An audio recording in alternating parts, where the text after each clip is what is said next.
Hello, family. This is Dr. Kia Pruitt, and I'm coming back to you today, Tuesday, August 23rd, 2022, and the time is 1 o'clock p.m. I just had to come back to give you this news about my Florida governor. You guys know that he is a progressive governor. He doesn't take much crap. And he has something to say about the 2020 elections. Now, I think it's peculiar or interesting that this news is coming out as we head towards 9/11. Now, I think a lot of things are going to come out during this time of the Lions Gate opening. I think we reached a peak maybe August the 8th we reached a peak, and then then the gate starts to close back. But we're moving towards 9/11 2022.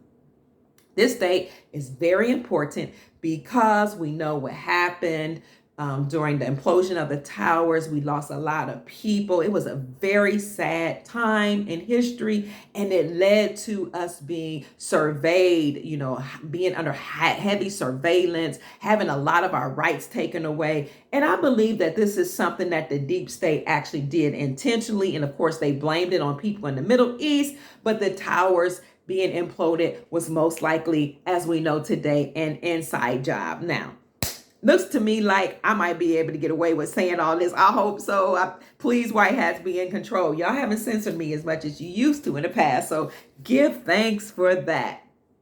As we move towards 9/11, though, I'm hoping and praying that we will have some type of big announcement. I'm hoping and praying that NESARA will finally come out because, as you all know, NESARA was to be released on 9/11/2001, but it was not.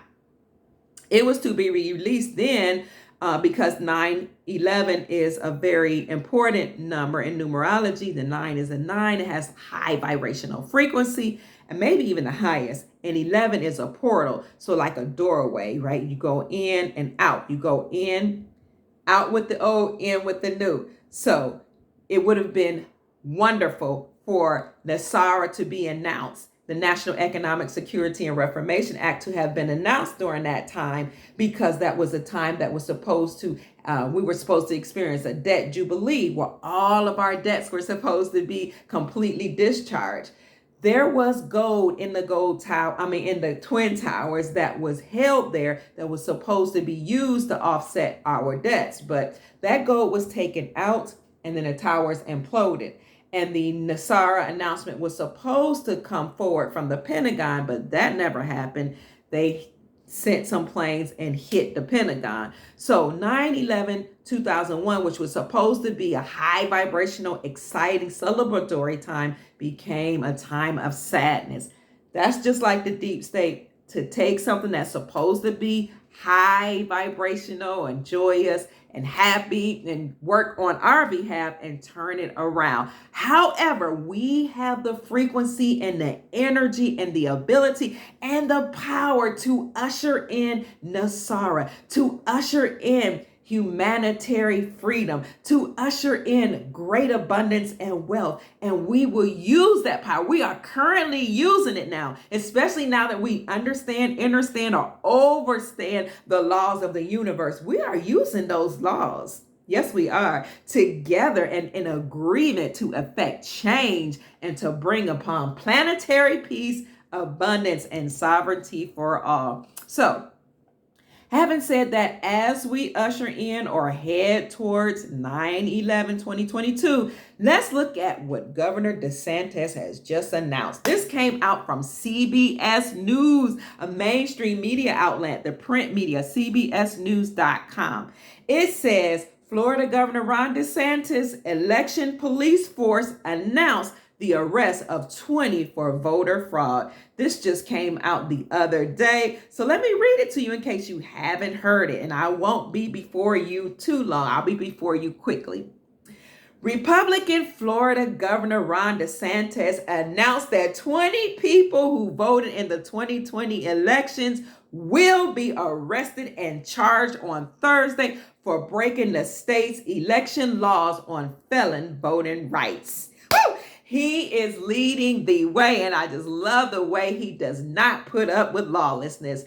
This move was described as the opening salvo for the Office of Election, Crimes, and Security created by Governor Ron DeSantis and approved by the Florida legislature. Some fear the office could discourage minorities and other communities from voting. The office began its work on July 1st. Who said this would discourage so-called minorities and different communities from voting? These people always try to put a spin on the news. Honey, first of all, there's no such thing as a minority. We're all one. That is the law of oneness, the universal law. The first universal law is the law of divine oneness. We are all one. We all are interconnected. We all came from source, and to source we will go. We are one race. So please stop with the word minorities. Nobody's lesser than the other. They're just trying to cause division, even in this good news. See how they work? Only fall for what's righteous, family. The righteous news is that if you commit election fraud, you're going to jail. This is going to encourage everybody to vote now because we believe in lawfulness. DeSantis said that the 20 people arrested were all convicted for either murder or sexual assault and were most likely from Miami-Dade, whose voting rights were restored by Amendment 4, a ballot measure that overwhelmingly passed in 2018, which restores voting rights to felons in this state, with the exception of those convicted of rape or murder. They didn't go through any process, DeSantis said. They did not get their rights restored, and yet they went ahead and voted anyway. That is against the law, and now they're going to pay the price for going against the law, DeSantis said in a news conference on Thursday. These people who we're following up on, they are outside the contours of Amendment 4. Remember, we were talking about the laws of the universe these past 2 or 3 days. There is a law of cause and effect. There is a law. If you cause something, there will be an effect. If you went out and voted and you know you were not supposed to vote, oh, you're going to reap the consequences. So then you see the law of compensation coming in. Somebody gave you the idea, you should vote and go against the law. Okay, I'll do that. Cause and effect. You told me I did. I decided to do it. And now there's going to be a repercussion. The repercussion or the payment or the compensation for lawlessness is being arrested and convicted. And that's what I love about lawfulness. These laws, constitutional laws, laws of the land, are in alignment with universal law. The potential penalty is up to 5 years in prison and $5,000 fine. Good. DeSantis also said that the Office of Election, Crimes, and Security would also be looking at voters who were undocumented and when they cast their votes in 2020. Just under 11 million Floridians voted in 2020. So which of them were lawful and which of them were not? This is just the first step, Governor DeSantis said. There's going to be foreign nationals. There are going to be foreign nationals. We want the federal government to be working constructively on this, and so far that has not been the case. We have an obligation to make sure that the United States citizens are voting, and United States citizens alone. Nobody has the right to vote unless you are a citizen or a natural-born person or a sovereign person here in this great United States of America. Okay, so now here goes the spin on the news. It's potentially threatening people, said Cecile Schoon, the president of the Nonpartisan League of Women Voters of Florida. And they're still open to questions about the election crimes, such as how did law enforcement utilize their presence and law and lawfulness to to arrest these people or to judge these people. It's threatening the people, she said. The people feel like the police are against them. How are the police going to be utilized when they try to decide who's lawful and who's not? She says, are they going to be standing over people's shoulders and intimidating them? They just really get on my nerves the way they try to spin the news and make it seem like everybody's all of a sudden afraid that our rights are going to be violated. And they choose the women, or they choose so-called other minorities or people of color or indigenous people to, play upon their heartstrings, or they're lying on them and say they're going to feel intimidated. That is not the truth. We believe in the law. We believe in what's right. That is what should be done. Schoon added that she was concerned that after DeSantis' recent removal of State Attorney Warren from office, that election supervisors and officials could be next. You're worried about it? We're hoping it, and we're expecting it.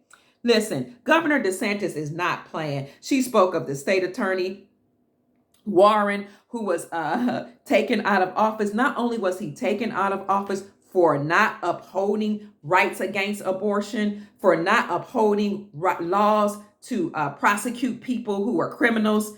Not only was he taken out of office, but Governor DeSantis sent in police force, honey, to take him on the spot and handcuff him and then tell him you can only leave with your personal possessions. I am all for it. I applaud Governor Ron DeSantis, and who knows, one day he might run for president.